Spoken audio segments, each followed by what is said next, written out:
I had never liked the Christmas parties at my parents' house. But this year, everything changed with just one phone call. My grandfather called, his voice still warm. "Come home for dinner just once, grandson. I miss you." That one sentence was enough to make me drive my old Toyota straight from Portland to my family's mansion in the West Hills. I'm Callan Briggs, 32, a chef at a small diner, making a living and free to do what I love. The house was brightly lit with white LED lights. A Christmas tree nearly touching the ceiling adorned with crystal ornaments and golden ribbons, all expensive. Laughter echoed everywhere. Champagne glasses clinking. The scent of costly perfume mingling with roasted meat and gingerbread cookies. My father, Larry Briggs, 59, chairman of Briggs City Hotels Group, was seated in the center of the crowd. A glass of red wine in hand, boasting about the new hotel soon to open in Dubai. He wore a tailored gray suit, a shiny silk tie, grinning widely, but his eyes calculating every flattering nod from the guests. To him, Christmas wasn't a holiday. It was a stage for his performance. My mother, Harlow Briggs, 57, sat beside him, her sequin dress sparkling, lips painted bright red, always wearing a perfect wax-like smile. She managed the restaurant system within Dad's hotel chain, and she managed how others saw our family: perfect, wealthy, flawless. I sat at the corner of the long table next to Grandpa. Theodore Briggs, 80, wore an old gray sweater with a frayed collar confined to a wheelchair the family dismissed as junk. He was frail, his hair snow white, veins bulging on his hands, yet they were still warm when he held mine under the table. He was the only one in this house who ever taught me that money can't buy peace, that a simple meal of rice and vegetables could be delicious if shared with those you love. I came here for him, and only for him. The party was reaching its peak. Laughter, soft jazz music, the clink of silverware on porcelain plates. Grandpa lifted his soup spoon, his hand trembling slightly. A drop of tomato soup fell onto the pristine white tablecloth. My mother saw it and whipped around, her face twisting as if she'd witnessed something unforgivable. Her perfect smile shattered in an instant, replaced by a cold sneer. "Oh my God, Dad." Her voice shrilled, sharp as a razor scraping glass, loud enough to silence the entire room. "You dirtied the table again. Do you have any idea how much this Italian silk tablecloth costs? Do you know how much effort I put into preparing this party?" The music still played, but no one heard it anymore. All that remained was the tiny clink of Grandpa's spoon falling onto his plate, faint yet piercingly clear. He bowed his head, his veined hands trembling violently, shrinking into his wheelchair as if trying to disappear. But Mother wasn't done. She smirked. "Well, we're used to it by now. A crippled, useless old man leeching off this family, sitting in that wheelchair all day. For years, what have you done besides defiling everything around you? It's Christmas and you can't even maintain decorum for your children." The room fell deathly silent, the air thick and heavy. The aunts and uncles who had been laughing and chatting moments ago now stared down at their plates, pretending to be busy with their slices of ham. No one dared look up. No one dared breathe loudly. I felt my heart pounding, hot blood rushing to my head, my hands clenched under the table until my knuckles turned white. My grandfather, the man who taught me to tie my shoes, to knot a tie, to tell fairy tales in his warm, raspy voice, was now curling up like a scolded child. His shoulders shook. I saw a tear roll down his cheek, falling onto his old pants, and no one defended him. No one. The anger inside me exploded like gasoline meeting flame. I didn't think anymore. I only knew that if I stayed silent now, I would never forgive myself. I stood up abruptly. The chair toppled behind me with a crash echoing in the deadly silence. "Mom, apologize to him right now." My voice wasn't loud, but it was enough to draw every eye to me. My mother turned, her eyes narrowing like a cat's. "What did you say, Callan?" My father slammed his wine glass onto the table with a clink. "Sit down right now," he roared. "Are you trying to ruin my party?" I didn't sit. I stood there, fists clenched so tight, my nails dug painfully into my palms. I said, "You have to apologize to Grandpa right now." The room was pin-drop silent. I could hear the wall clock ticking like hammer blows. My father stepped toward me, his face red from wine and embarrassment in front of the relatives. You dare talk back to me in front of everyone?" His voice shook with rage. "Who the hell are you to lecture me? To lecture your mother on how to behave?" I looked him straight in the eye. "I'm his grandson, and I won't let anyone insult him, even if that person is my mother." My father lunged forward. The slap rang out like thunder. Smack! My head jerked back. My tongue went numb, the metallic taste of blood filling my throat. The room froze. I heard someone gasp softly, then whispers spreading like wildfire. My father pointed at my face, veins bulging in his neck. "You ungrateful brat. You insolent fool. Who do you think you are, embarrassing me in front of the family? If you want to defend that useless old man, get out. Take the old geyser and never come back to this house." My mother stood behind him, lips pressed tight, eyes gleaming with contempt. She said nothing more, but that look said it all. To her, I was now just trash to be discarded. I stood there for a few seconds, my mind blank, my left cheek burned, blood still lingered in my mouth. I looked around, familiar faces now avoiding my gaze. No one spoke up. No one. I turned to Grandpa. He was hanging his head, hands gripping the wheelchair, armrests tightly, shoulders trembling. I knelt beside him, gently placing a hand on his shoulder. Grandpa, let's go home. He looked up at me, his old eyes clouded with tears, but he smiled. He nodded faintly. I pushed his wheelchair through the rows of elegant chairs, past curious stares, past whispers behind our backs. Each step felt like a 1,000-pound. I heard my father still shouting from behind. Go and don't ever come back. The front door opened. The night wind rushed in, biting cold. Snow fell lightly, blanketing the path in white. I helped Grandpa into my decade-old Toyota, folded the wheelchair into the trunk, then slid into the driver's seat. I turned the key. The engine roared to life in the quiet night. I glanced in the rear-view mirror. The brightly lit villa was still there, but now it was just a strange, distant light. I placed my hand on Grandpa's. His was ice cold, but gripped mine tightly. Let's go home, Grandpa. He said nothing, just nodded slightly. The car pulled away, leaving behind the dazzling Christmas lights and a family I had just lost forever. I didn't cry, but inside my chest, something had shattered completely. I drove for 30 minutes without either of us saying a word. The snow fell thicker, blanketing the windshield. The wipers squeaked rhythmically. Grandpa sat in the passenger seat, staring straight ahead. But I knew he saw nothing beyond the darkness and the wounds that had just been torn open again. My apartment was on the third floor of an old building on Southeast Division Street in Portland. The door opened to the lingering smell of burnt fried onions from yesterday. I flipped on every light. The yellowish fluorescent glow illuminated peeling walls, a folding table, a single bed with broken joints, and a sink full of unwashed dishes. I was so ashamed I wanted to sink into the floor. Sit here for a moment, Grandpa. I hurried to the kitchen, opened the nearly empty fridge, and pulled out leftovers from yesterday's shift. Half a roasted chicken, some mashed potatoes, and a few steamed green beans. My hands shook as I reheated them in the rattling old microwave. I set everything on the small table, added a glass of warm water, then knelt on one knee in front of his wheelchair. Eat, Grandpa. I am sorry. My voice was I couldn't protect you. I let Mom say those things. I let Dad hit me in front of you and I'm so useless. Grandpa looked at me for a long time. His eyes were cloudy, yet a warm spark still glowed in them. He placed his bony hand on my head and stroked gently the way he did when I was little. It's not your fault, Callan. His voice was raspy and slow. I'm the one who bothers everyone. Maybe I've been a burden for a long time. Those words were the final knife straight into my heart. I jerked my head up and gripped his hand tightly. Don't say that. You're never a burden to me. Never. I fought to keep my voice from breaking. From now on, you live with me. This apartment is small, old, and lacking, but it's our home. You're the only family I have left. He looked at me, lips trembling as if to speak, then simply nodded. A tear rolled down his cheek and fell onto the back of my hand, scalding hot. I tidied the apartment quickly. By the time I finished, it was nearly 2 a.m. I helped him into my bed, tucked the blanket carefully around him, and sat on the edge for a long while. Only when I heard his steady breathing did I dare lie down on the rickety folding cot I'd just set up. The next morning, I woke at 5. Grandpa was still asleep. I made pumpkin soup, his favorite from long ago, brewed ginger tea and toasted a few slices of bread with butter. When he opened his eyes, I was already in my chef's uniform backpack slung over my shoulder. I'm off to work, Grandpa. I'll try to come home early tonight. I kissed his forehead like a child. If you need anything, call me right away, my number's taped to the fridge. He smiled, the first smile since that fateful Christmas night. A new life began. And it was harsher than I'd imagined. Grandpa's medicine, rent, living expenses, everything piled onto my shoulders at once. My diner salary wasn't enough for both of us.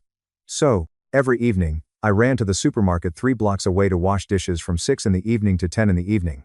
After that, I helped in the warehouse until 12:30 a.m., sometimes nearly 1 a.m., before dragging myself back to the tiny apartment. Grandpa was already asleep. I barely had time for a cold shower, a change of clothes, and a short nap before getting up to make his breakfast. I cut every personal expense. No coffee from cafes, no weekend beer, not even cheap cigarettes. Grandpa knew everything. He saw me growing visibly thinner, the dark circles under my eyes, the fresh burns on my hands from hot dishwater. He felt guilty and often said, maybe I should go to a nursing home. You're suffering like this and I can't bear it. Each time I knelt beside his wheelchair and hugged him tightly. If you leave, I'll die. You're all I have. Gradually, he stopped saying it. The little apartment slowly took on the breath of a real home. The smell of chicken soup I reheated for him every morning. The herbal tea I brewed before bedtime, the soap scent from the small laundry tub, and the apple pie I baked on weekends because he said he missed the Thanksgiving flavor of old. The old TV droned evening news. Grandpa told stories of his youth in his low, raspy voice, and I burst out laughing when he teased that I'd put too much salt in the stew. Some days he showed me how to fold napkins into swans like he did when he worked in grand hotels. And the two of us sat at the tiny table laughing until tears streamed down our faces. Those were the most peaceful months of my life.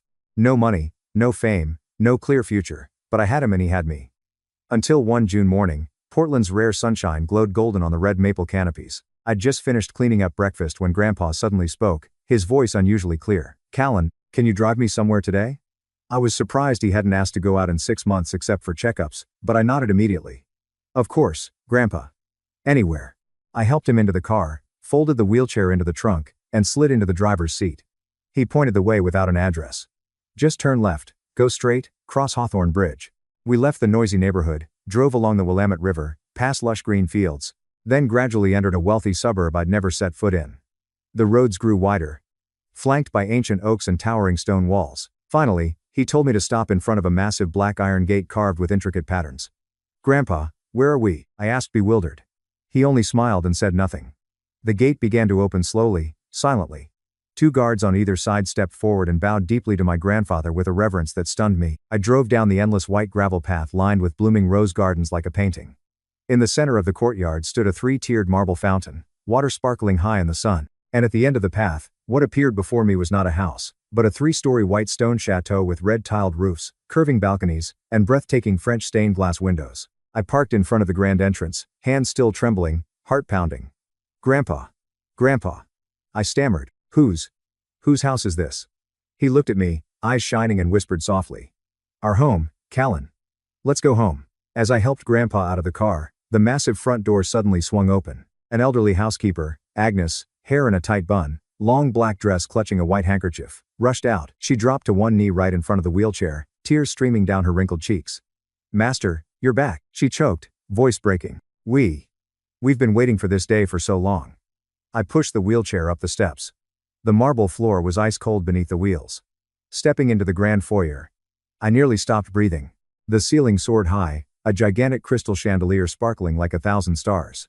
Walls paneled in dark walnut massive oil paintings, a spiral staircase of white marble, and 2 rows of staff, at least 50 people, stood in perfect black and white uniforms on either side, bowing in unison as Grandpa passed.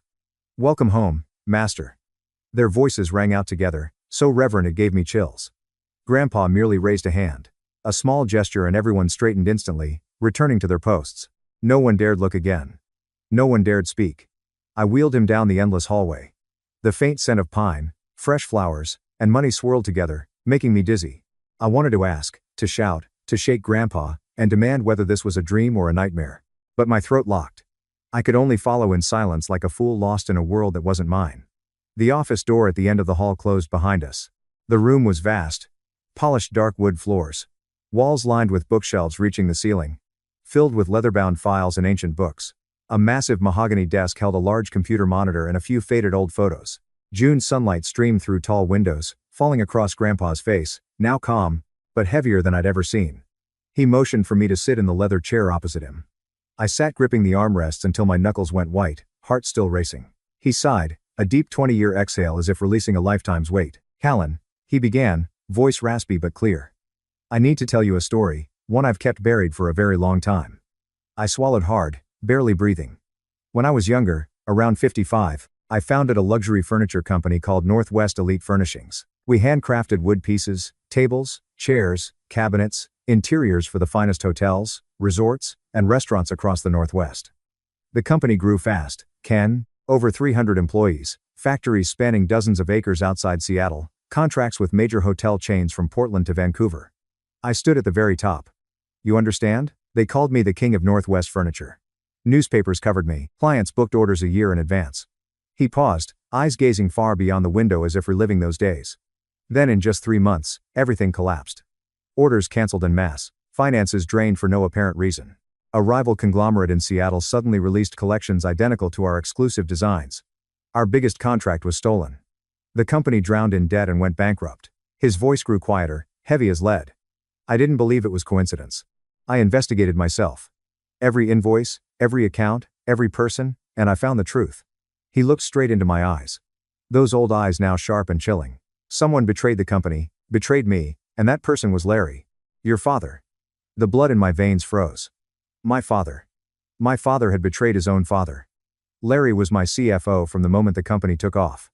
I trusted him completely. He secretly copied exclusive designs, leaked internal data, pricing, client lists to the competitor in exchange for a regional director position, and a massive payout into his account. He did it all so cleanly, so perfectly. I shook my head over and over as if shaking hard enough would make it disappear. Impossible. But worse, Grandpa continued, his voice trembling for the first time. My wife Lorraine, your grandmother, helped him. She signed off on countless money transfers without my knowledge. She legalized every transaction, so the funds flowed to Larry. When it all came to light, she coldly divorced me, took what little remained, and vanished. I was left with mountains of debt, a shattered company, and then the accident. He lightly touched his motionless legs beneath the thin blanket. A truck hit head on. Doctors said I was lucky to survive. But from then on, I was paralyzed from the waist down. I couldn't walk again. I lay bedridden for a whole year, broken, thinking my life was over. No money, no family, no health. I lived in true isolation, like a real failure. I stood frozen. All my memories of Grandpa, the frail, humble old man who always smiled despite mistreatment, suddenly overlapped. Now I understood. Behind that modest exterior was a man who had built an empire, only to watch his own son betray and destroy it. My chest tightened, tears welled up uncontrollably. Not because of the immense wealth before me, but because he had carried that pain alone in silence for so many years. Grandpa watched me cry without saying anything right away. He simply reached out his bony hand to wipe the tears from my cheek. The motion slow and gentle, just like when I was a tiny kid who'd fallen off my bike. Listen to the rest, okay? He said softly, his voice raspy but firm. The story isn't over yet. I nodded, wiped my face with my sleeve, and tried to take deep breaths to calm down. He looked out the window where June sunlight painted golden streaks across the polished wooden floor. After the bankruptcy, I lay paralyzed in a hospital bed, then moved to a tiny rented house on the outskirts of Portland. Not a penny to my name. No visitors except a few old workers. I lived there day after day. Some nights I thought just die and be done with it. What was the point of living when everything I'd built my whole life had been smashed by my own son? What was the point when my wife walked out, my son turned on me, and I couldn't even walk? He paused, drawing a long breath. I saw his throat tighten. But one morning, I heard the garbage truck outside, workers calling to each other as they started early. I lay still and suddenly thought, people still have to work, still have to live, no matter what awful things life throws at them. And here I was, a man who'd weathered a lifetime of storms, lying here, waiting to collapse. I realized I still had my hands, my mind, and a pride that wouldn't let me die like a quitter. He looked straight at me, eyes blazing with a fire I'd never seen. I decided I wouldn't die a failure. I would live and I would rebuild even if I had to crawl on my hands. I swallowed hard, he continued, voice steady, each sentence carving into my heart. I sold everything left. My mother's few pieces of jewelry, my only gold watch, and rented a rundown garage in an abandoned industrial zone. Pitch black, leaky roof, winters that cut like knives. I sat in my wheelchair among scrapwood, calling the old loyal workers. Not one refused. They came with their own tools, and we started over with hand saws and hand planes. He gave a sad smile. The first batch was just 5 oak dining tables. I drew the designs myself on graph paper, selected every grain of wood by hand. We worked day and night. Some nights I stayed in the wheelchair until 3 a.m., hands shaking from cold, but I kept planing until the edges were perfectly smooth. The first customer was a small roadside motel. The owner saw the quality, the low price, and ordered 10 bedroom sets on the spot. The profit barely covered food, but I had a seed. I pictured it. My grandfather half paralyzed in a freezing garage under flickering yellow neon pencil and hand sketching every detail with precision. My throat burned. First year the company had 6 people. By year 30, I didn't use the Briggs name, afraid Larry would find out and sabotage again. I created a new brand. I expanded quietly, bought more factories, hired skilled craftsmen, invested in modern machines. But I still sat in the wheelchair, still wore old clothes, still ate cheese sandwiches. No employee knew I'd once been a big shot boss. He chuckled softly, dry, but full of pride. By year 10, we had 3 factories contracts with America's largest hotel chains. Hundreds of millions in annual revenue. I bought back the original Northwest Elite land through a shell company. I rebuilt the factory 3 times larger, but never hung the old sign. I wanted Larry to never know he was sleeping on his father's money. I shook my head, unable to believe my ears. You did all this alone? Alone in a wheelchair, he corrected lightly, but never alone in spirit. I had the old workers who'd been with me since the 5 tables. They knew the truth. They kept the secret. They were my real family. He looked at me, eyes glistening. Not just the workers. I hid everything for decades. Wealth, company, even my true condition. I deliberately maintained the image of a weak, poor old man. His voice turned bitter. As he spoke, something inside me twisted. Childhood memories flooded back like an old film reel spinning on its own. I remembered the rare times my parents let me visit Grandpa. He always sat in the corner of the living room, quiet, smiling kindly, slipping me a crumpled peppermint from his pocket. I used to think he was silent because he was old, because he was poor. Now I understood. He was silent because he had chosen the highest form of revenge, not with words, but with quiet success, turning pain into fuel. I remembered when I was 8, he taught me to sharpen a pencil with a small plane. He said, slow and steady, Callan. Don't rush or you'll cut yourself. Life's the same. Sometimes it feels broken, but if you're patient, you'll sharpen a beautiful pencil. Back then, I just laughed it off. Now I knew he was talking about himself. Memories poured in like a flood. He taught me to tie shoelaces that never came undone, no matter how much I ran. He taught me to pick up trash in the park so no one has to be ashamed because of you. He taught me to split my last sandwich with a stray dog, even when my own stomach was growling. Every lesson in kindness, patience. I was still kneeling on the floor, my head buried in his lap, crying until I had no breath left. Grandpa let me cry, silently, stroking my hair the way he did when I was little, and Dad had hit me for breaking an expensive vase. Only after a long time did he speak, his voice low and steady like a deep river. I hid everything I rebuilt for a very foolish reason. Callan, I wanted to wait to see if Larry would ever wake up, if he would ever look back at his father, even once, and feel remorse. I thought blood would win in the end, that one day he'd kneel and apologize, or at least treat his old man with kindness. He gave a soft, dry, bitter laugh. But I waited and waited. 20 years passed. Larry only grew greedier. New hotels, new cars, new yachts, all built on the sweat and flesh I'd poured out long ago. Not only did he feel no guilt, he used that success to boast, to prove he was better than his father. He paused, then continued softly, but cutting like a blade. Then one day, Larry and Harlow invited me to live with them. They said they wanted to take care of me to make up for the years apart. I believed them. Truly believed they had changed. I thought maybe my son finally feels regret, finally values family. So I agreed, carrying a fragile hope that the father-son bond could be mended. But within months, I saw through it all. In front of relatives or business partners, they played the beautiful children, always saying they brought Dad home to care for him. But behind closed doors, Larry treated me like a burden. Harlow's irritation grew clearer by the day. Once she even said outright, Dad should go to a nursing home so we have more space. Right in front of me. I heard everything, remembered everything. And then I understood. They hadn't changed at all. No conscience left, no family feeling left. All they truly cared about was face and money. I looked up at him, his face was calm, but his eyes were red. I was deeply disappointed, he whispered. I no longer had any hope. Now I only have you. He reached under the desk, a slow, difficult motion from the wheelchair. I moved to help, but he gently shook his head. He bent down, opened a small safe beneath the desk, his old hand still turning the combination lock with practiced ease. When it opened, he pulled out 2 thick, carefully bound folders, and placed them in my hands, heavy, as if he had just placed his entire life in my lap. The first folder, he said, voice light but firm, is my official will, fully notarized. All my assets, $1.1 billion, this estate, over 100 properties from California to New York, a collection of 28 vintage cars, a yacht in Miami, a 4,000-hectare timber ranch in Montana, and full ownership of the company belong to you. No one else. Not Larry. Not Harlow. Not a single relative who ever turned their back on me.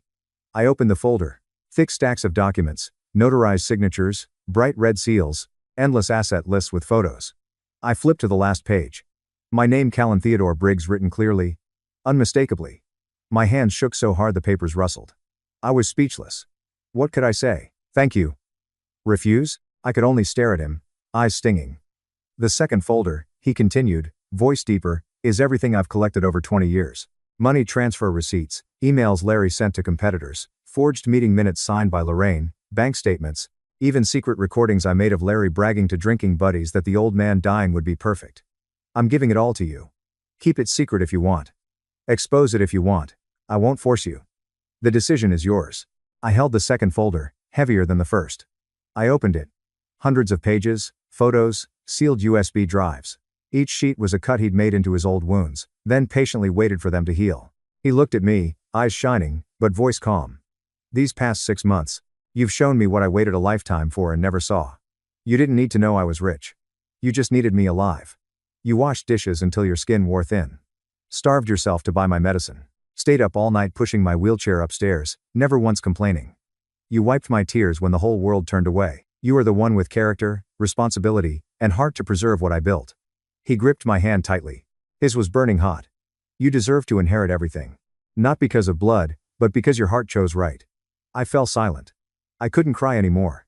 My chest felt heavy, as if something had shattered and been rebuilt at the same time. I held the two folders on my lap, feeling their weight clearly. The weight of 20 years of pain, 20 years of patience, 20 years he carried alone. I knew from this moment my life would never be the same.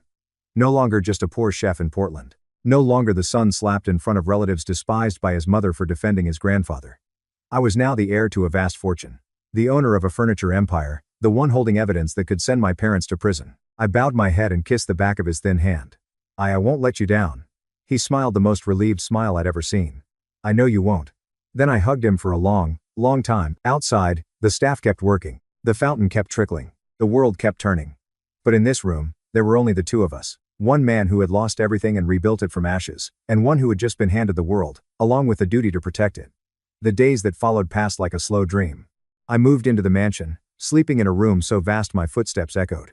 The staff called me young master and bowed whenever I passed. I still wore my old t-shirts, still brewed my own coffee, still wasn't used to someone opening the car door for me. Grandpa chuckled at my awkwardness. You'll get used to it just like I did long ago. But every night I lay awake, the two folders sat on the desk like ticking time bombs. One held an entire fortune. The other held hell itself. I opened them again and again, memorizing every transfer amount, every line in Larry's old emails to competitors. The old man's about to die moved fast.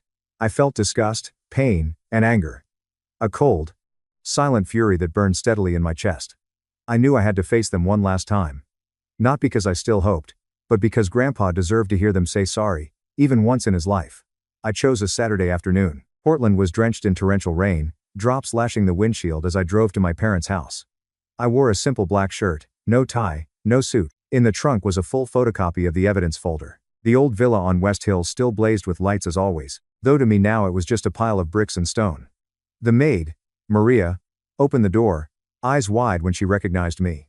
She stammered, "Yeah, young Master Callan." I nodded and walked straight into the grand living room. My parents were there, Dad in a silk robe, whiskey glass in hand, watching financial news on TV. Mom at the small dining table, scrolling on her iPad, lips red as ever. They whipped around at the sound of my footsteps. The air in the room thickened instantly. Larry frowned, face flushed from drink and shock. "What the hell are you doing here?" he growled. "I told you never come back." Harlow shot to her feet, hands on hips, eyes blazing. "You ungrateful brat? Crawling back now? What do you want? Money or to defend that crippled old man again?" I took a deep breath. My voice was strangely calm. "I came to give you one last chance." I set the black briefcase on the glass coffee table with a sharp thud that echoed in the silence. Grandpa told me everything. How Dad deceived and sold out his company. The whole truth he's known for 20 years. Harlow sneered, but I saw her mouth twitch. "You're insane. That senile old fool stuffed your head with nonsense. He's nothing but a leech, a useless. Now he's about to die and dragging you down to get revenge on your parents." That was the final straw. Blood rushed to my head, but I kept my voice even. "Do you want to hear the last chance or not? Admit what you did. Apologize to Grandpa. I'll forgive you. And it ends here." Larry leapt up, pointing at my face, purple with rage. "You dare slander me?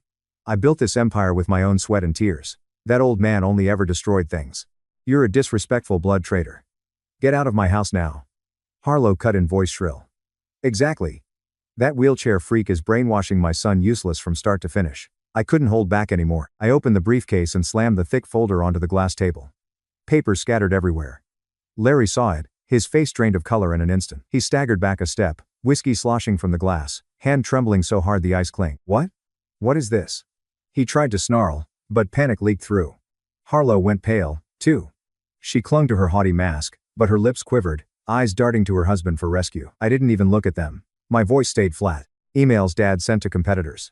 Bank statements of transfers, forged meeting minutes signed by Grandma, recordings of Dad bragging to drinking buddies that the old man dying would be perfect. Grandpa kept everything. 20 years and now he's left the decision to me. Larry lunged, snatched the papers, and tore them to shreds. He roared, "Lies. All of it fake. That old bastard made it up, slandering me. He tricked you." Harlow shrieked, voice cracking, "Throw it out, burn it all. How dare you bring this trash into my house?" I looked at them, really looked. My father, who once slapped me in front of the family, now shaking like he might collapse. My mother who smirked when Grandpa spilled a drop of soup, now white as a corpse. Not one apology, not a shred of remorse, only fear and denial. I understood. I accepted it all. This family had shattered long ago the day they chose money over their aging father. I gave you one last chance. You don't want it. I turned and walked to the door. Behind me, Larry's desperate howl. Callan, stop. You can't do this. I'm your father. Harlow sobbed, cursing and pleading. No, don't do this to your mother, please. I didn't look back. The rain still poured outside. I stepped out and closed the heavy door behind me. The shouting, the crying, it faded behind the wood. I slid into the car, gripping the steering wheel until my knuckles went white. Rain hammered the windshield like it wanted to break through. I didn't cry. I just felt light. Strangely light. From this moment on, they were no longer my family. Only Grandpa and I remained. The only two left of a real family. I drove home through the July downpour, and for the first time in a very long while, I smiled. The next morning, the sky was still overcast. I woke at 5 a.m., as I had in my old rundown apartment. Grandpa was still asleep, his breathing steady from the large bedroom. I quietly took the original evidence folder, slipped it into a new briefcase, and kissed his forehead lightly before leaving the house. I drove to the Oregon Department of Justice headquarters in downtown Portland. Daniel Hull, my best friend from college, now a federal prosecutor, was waiting at the cafe across the street. He wore a windbreaker, hair tousled by the wind, eyes red from staying up all night reading the documents I'd sent ahead. You sure, Callan? He asked the moment I sat down. Once this goes public, there's no taking it back. I slid the briefcase across the table. Do it. Grandpa's waited 20 years. Daniel opened it, flipped through a few pages, and his face pale, he let out a low whistle. Jesus. This isn't just fraud. This is organized crime. 3 days later, the search warrants were signed. I wasn't there when police raided the Briggs City Hotel's group headquarters. I only watched the evening news on the mansion's living room TV, sitting beside Grandpa. Familiar image. The gleaming glass tower cordoned off with yellow tape. Dozens of FBI agents and state troopers in bold lettered jackets hauling out cardboard boxes from the elevators. The camera panned to Larry, my father, for the first time without a tie, without a perfectly pressed suit. He was led to a patrol car, hands cuffed behind his back, head bowed, hair disheveled. Not a word of resistance. Red ticker text. Hotel conglomerate chairman arrested for hundreds of millions in financial fraud. In just 1 week, everything collapsed faster than Grandpa's old company had decades ago. The flagship downtown Portland hotel saw mass cancellations. Major Dubai partners called to pull funding. Company stock plummeted. Employees quit en masse over unpaid wages. Harlow was summoned the next day. She arrived at the station in designer clothes and oversized sunglasses, but cameras still caught her trembling as she stepped out of the car. The media dubbed it Portland high society's scandal of the century. Reporters dug through every inch of the Briggs family past. They interviewed old neighbors, former staff, even the maid, Maria, who sobbed on camera. Mr. Theodore was the kindest man I ever knew. They treated him like garbage. I didn't watch it all. I turned off the TV and looked at Grandpa. He sat gazing out at the rose garden, silent, only squeezing my hand gently. The trial lasted 8 months. 8 months. I had never lived so slowly. I attended every day sitting in the back row in a plain black jacket. Larry never once looked at me. Harlow did, but her eyes held only a mix of hatred and pleading. Prosecutor Daniel called over 30 witnesses. Grandpa's old workers, now gray-haired, took the stand and recounted the days he sat in a freezing garage, wheelchair-bound, sketching designs with trembling hands. They brought original blueprints, photocopied and sent to competitors under Larry's signature. They brought emails, bank statements, forged contracts. Every figure matched Grandpa's records perfectly. Larry hired the state's most expensive lawyers, but it was useless. Each time they attacked a witness, Daniel produced another piece of evidence as if Grandpa's vault were bottomless. On sentencing day, the courtroom was packed with reporters. The judge, an older woman with an icy voice, read the verdict. Larry Briggs, the defendant, is convicted of large-scale commercial fraud, document forgery, tax evasion, illegal asset transfer, and intentional severe damage to a business enterprise. Sentence, 18 years imprisonment, no parole. The gavel struck. Larry stood frozen, face ash, and knees buckling. 2 officers had to hold him up. Harlow Briggs, the defendant, is convicted of complicity in concealing illicit assets and receiving property derived from crime. Sentence, 4 years suspended, 2 years house arrest, $15 million civil restitution. The court ordered seizure of the entire Briggs City Hotels group. Every hotel, every account, every property in Larry's or Harlow's name. When it ended, I stood and walked silently to the door. No looking back. No tears. In the hallway, reporters swarmed like a broken hive. Microphones thrust in my face, camera flashes blinding. Are you satisfied with the verdict? Will you forgive your parents? Does Mr. Theodore have a statement? I paused for a second, looked straight into the lens. I only did what was right. The rest is up to the law. Then I walked away through the courthouse doors, through the March drizzle, past the curious crowd. I drove home. Grandpa was waiting in the living room in his wheelchair by the fireplace, holding a cup of hot tea.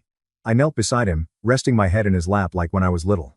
"It's done, Grandpa." He stroked my hair, voice raspy but unusually light. "It's done, grandson. Now we can sleep in peace." I buried my face in his lap. And for the first time in those long 8 months, I cried. Not from pain, but because finally my grandfather had received justice, even if everything was far too late. Though it hurt, I knew this had to be done to end a chain of wrongs that had lasted years. So, Grandpa wouldn't carry that pain to his grave. And so, I finally could live with a clear conscience. Everything settled like a river after a great storm. One autumn morning, with golden leaves blanketing the courtyard, Grandpa wheeled into the dining room and placed an old, worn employee badge in front of me. "Tomorrow you start work with me." I was stunned. "Grandpa, but I only know how to hold a pan and cook. I don't know anything about wood machines or factories." He just smiled kindly, his eyes seeing straight through my fear.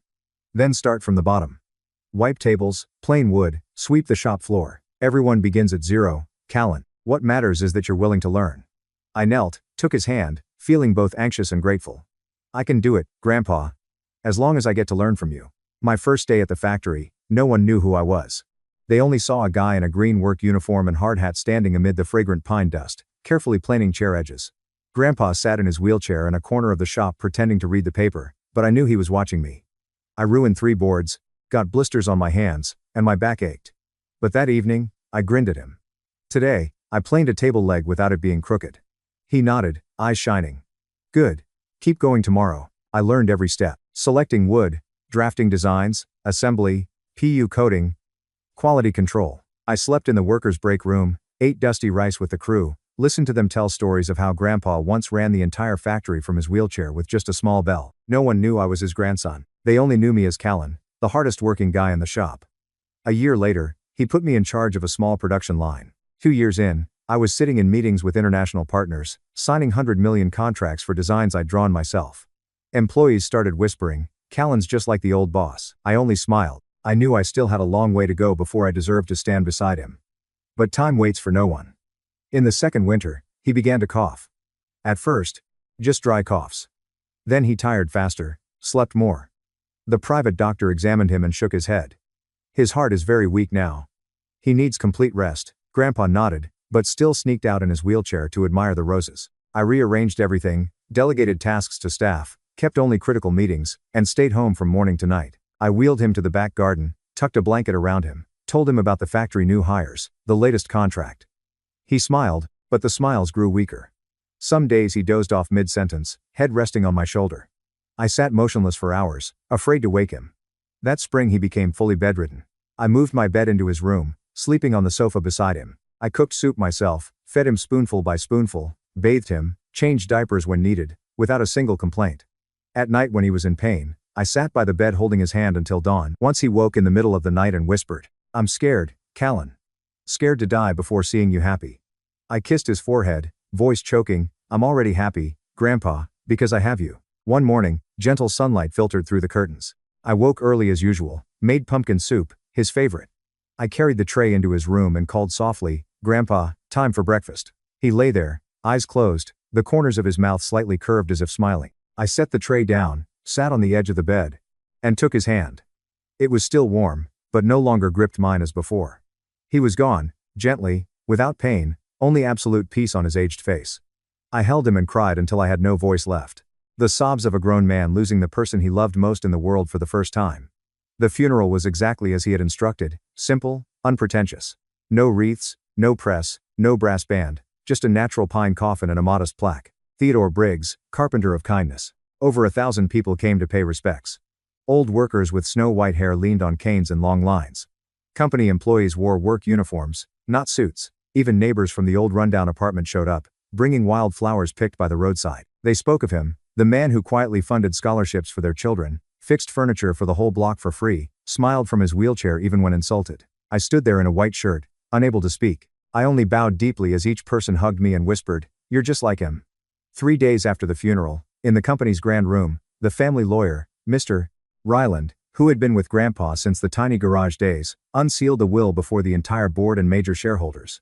He read slowly, voice echoing, "I, Theodore Briggs, Bequeath all assets, shares, operational control of the company along with all real estate, bank accounts, vintage car collection, yacht, and ranch to my sole grandson, Callan Theodore Briggs, without conditions, without contest. The room fell silent. Then applause erupted endless. The old workers wept. Young executives bowed their heads. No one was surprised. They had long known who truly deserved it. I stood voice. I accept this responsibility not for the money, but because my grandfather trusted me with it. From now on, the company will continue the path he chose. Quality above all, and kindness never in short supply. I returned home to the mansion now empty except for me. I went into his room, sat beside the empty wheelchair, picked up his old sweater, and breathed in its scent. Still peppermint, tobacco, and pine. I whispered into the quiet, I won't let you down. Outside the window, roses bloomed deep red. A gentle breeze blew. And I knew, even though he was gone, he was still here, in every grain of wood I touched, in every decision I made, in every beat of my heart. My grandfather had passed. But his true legacy had only just begun. 3 months after the funeral, I still couldn't sleep through a single night. By day, I was swamped with the company, meetings, signing contracts, flying to inspect the new factory in California. But at night, the vast house fell into a silence so deep it was terrifying. I often sat in Grandpa's room until late, holding the little bell he once used to call people, giving it a soft shake. No answer, only the wind in the garden. I knew one thing remained unfinished. One last thread still tied me to the past. Larry, the man who had once been my father, now behind bars at the federal prison in Salem, 2 hours drive from Portland. I quietly scheduled a visit, wore a simple gray shirt, and drove the old pickup Grandpa used to haul lumber. On the way, the familiar Oregon drizzle fell. The wipers squeaked in rhythm with my heartbeat. The visiting room was cold. Bolted down metal tables, thick glass partitions, wall-mounted phones. I sat waiting, clutching a white envelope. The final letter Grandpa had given me before closing his eyes with the words, "When you're ready, give this to your father. I no longer hate him." The iron door opened. Larry walked in. I almost didn't recognize him. The once tall, impeccably suited man was now a gaunt shadow in an orange jumpsuit, hair cropped short and snow white, eyes sunken, cheeks hollow, but the gaze was the same, full of rage and hatred when he saw me. He dropped heavily into the chair, grabbed the receiver, voice raspy from lack of cigarettes. "What are you doing here? Come to gloat, you traitor." Before I could speak, he roared, spit flecking the glass. "You ruined my life. You and that damned old man. And I'm your father. I fed you, educated you, gave you everything, and you stabbed me in the back. Happy now? I'm in prison. Your mother's a living corpse, and you're rich off the family's blood." Each word cut like a knife. My chest burned, but I stayed silent, watching him spit out the last gasps of desperation. I quietly slid the white envelope through the slot beneath the glass. "Read it, Dad. Grandpa wrote this for you before he died." Larry glanced at the envelope, a flicker of hesitation crossing his face. He sneered, but his hands trembled as he took it. He tore it open, pulling out a sheet of old graph paper covered in Grandpa's shaky handwriting. I couldn't see the words, but I knew them by heart. Grandpa had read them to me once weekly from his sickbed. "Larry, my son, I write this not to scold you. I forgave you long ago, the day you chose money over your father. I only regret not teaching you that the richest man isn't the one with the most money, but the one with the most people who truly love him. You took my company, my health, the final years I lived in loneliness. But you couldn't take what I'm proudest of. Callan, he's like I was kind, patient, and never turning his back on real family. I don't hate you. I only hope one day you understand that prison isn't iron bars. It's loneliness when no one stands beside you. If any blood tie remains, live well in the years you have left. And if you see Callan, apologize to him. He deserves to hear it from you. Your father, Theodore." Larry read. His face didn't change at first, only a twitch at the corner of his eye. Then a few lines in, his shoulders shook. The paper slipped to the table. He covered his face with his hands. The first sob broke, not loud, just a choked gasp in his throat. Then he wept openly like a child. The sound echoed in the cold room. He pounded the table, repeating through tears, "Dad. Dad. I'm sorry. I'm sorry, Dad." I sat there watching him cry, watching the man who had been my father reduced to a broken old man. I didn't cry.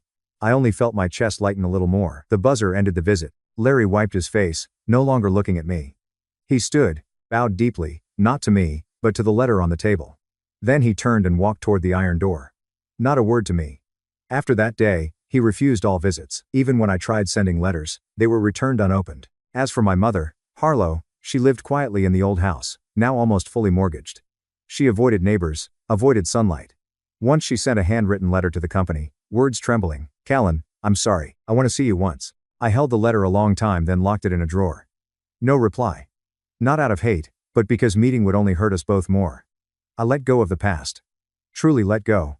I poured myself into the company. Renamed the brand Briggs Furnishings. The first time the Briggs name appeared publicly after years in hiding. I expanded factories, signed deals with Asia's biggest conglomerates, placed products in hundreds of five-star hotels. The press called me the brilliant heir. But at every press conference, I said only one thing. I'm just continuing what my grandfather started. 5 years later, the company became one of the strongest furniture names in the Northwest. I still wore old t-shirts in the shop, still planed wood myself when needed. The workers called me Mr. Callan with genuine respect. And then I met her, Valentina, on an afternoon while checking progress on a new furniture prototype at the factory. I still kept the habit of walking the shop floor daily, hearing the machines, touching raw boards, watching the craftsmen. Those things reminded me where I came from. That day, Valentina stood before a new table sample, arms full of design files so absorbed she didn't notice me approaching. When she turned, she nearly collided with me. The drawings scattered on the floor. I bent to pick them up. She did, too. Our hands brushed and we both froze. "Sorry, I wasn't looking," she said, slightly flustered. I smiled. "No problem, you're from the Seattle design team, right?" She looked up, eyes lighting with recognition. But instead of the usual awkward deference, she laughed. "I thought you were a shop worker. You stand exactly like someone used to holding a plane." The simple remark warmed me in a way I hadn't felt in years. No one had seen me as just a worker in so long. No one remembered that before titles I swept floors, sanded boards, carried heavy planks until my hands bled. We talked right there amid saws and fresh wood scent. Valentina spoke of renderings she was building. I spoke of wood moisture, grain selection, the early days when I cut myself but kept planning to get one straight edge. She listened, not because I was chairman, but because she truly cared. I don't remember how long we talked, only that when I left the shop, my heart felt light, as if I'd found something perfectly right. After that, we met in the sample room, the print area, the back garden where I walked in the evenings. She never deferred to my title, never held back, just spoke to me as two people passionate about beauty and precision. I loved that naturalness, that clarity, something I thought I'd lost forever. Love came softly like breathing. No drama, no grand gestures. Just each day I wanted to hear her voice a little more. Stand beside her a little longer. See her smile one more time. We married in the rose garden behind the house on a gentle afternoon that felt like a blessing. No big party, no press, just flowers, sunlight, a few dozen loved ones, and the empty wheelchair at the front row where Grandpa once sat. Now only sky and memory. When Simon was born 2 years later, my life became complete in a way I never dared dream. Every afternoon I pushed the stroller through the garden, looked up at sunlight filtering through the roses Grandpa planted, and told my son about the great-grandfather he never met. A man who sat in a wheelchair but stood tall on honor and kindness.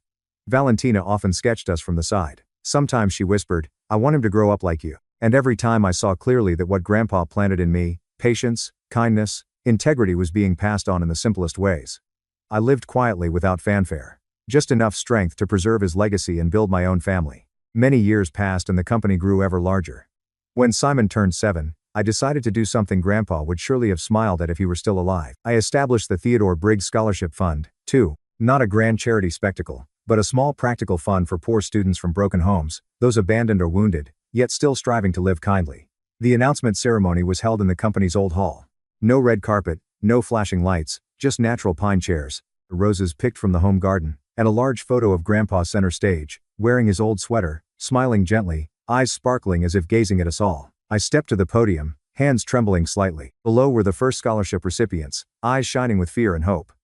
Grandpa's old workers, now gray-haired, Valentina and Simon in the front row, my boy waving at me. I looked up at Grandpa's photo. Strangely, I felt he was truly here. I took a deep breath and began to speak. No notes, no script, just from the heart. Today, I'm not standing here as chairman of a corporation. I stand here as a grandson who was thrown out on Christmas night. Who washed dishes until his hands bled to feed his grandfather. Who sobbed uncontrollably when that grandfather died in his arms forever. I learned a painful truth from him. Family isn't always blood. Family is who stays when the world turns away, who wipes your tears instead of causing them. My grandfather was betrayed by his own son. Humiliated by his daughter-in-law. Scorned by relatives, yet he chose kindness.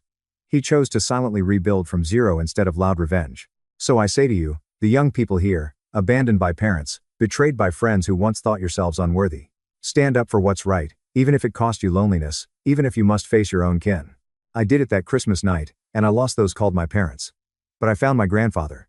I found real family. A person can lose everything. Money, reputation, social standing. But if they keep their integrity, they can rebuild it all. My grandfather did from a wheelchair with trembling hands and a broken heart. He turned pain into wood, into tables and chairs, into a company, into a legacy, and most importantly into love for a grandson the world had turned against. Dear young friends, never let fear of failure or others' cruelty define your future. People can steal your money, your chances, even your trust. But no one can take your resilience unless you allow it. And never underestimate the silent ones. My grandfather was silent for 20 years, enduring every insult without complaint. But that silence was his greatest strength. Sometimes the strongest people are those who choose not to shout, not to retaliate, just to quietly do right. Forgiveness is necessary. I have forgiven my parents. But forgiveness doesn't mean inviting toxicity back into your life. Sometimes the best self-protection is to walk away, close the door, and let the past sleep. This scholarship isn't money. It's the chance my grandfather never had when betrayed. A chance for you to rise, not with hatred, but with integrity and kindness. I hope one day you'll stand here, tell your story, and say, I once had nothing, but I never lost my dignity. I looked at Grandpa's photo one last time, smiling at him in my heart. And I closed with the very words he said to me the night he passed. If you keep your dignity and kindness, you will never be empty-handed. The hall erupted in applause. Not polite clapping, heartfelt applause. The sound of people once crushed by life but choosing to stand. I stepped down, hugged each student. They cried. I cried. And somewhere I knew Grandpa was smiling. Thank you so much for watching until the end. If you really like our videos, please don't forget to like, share, and subscribe. Have a great day.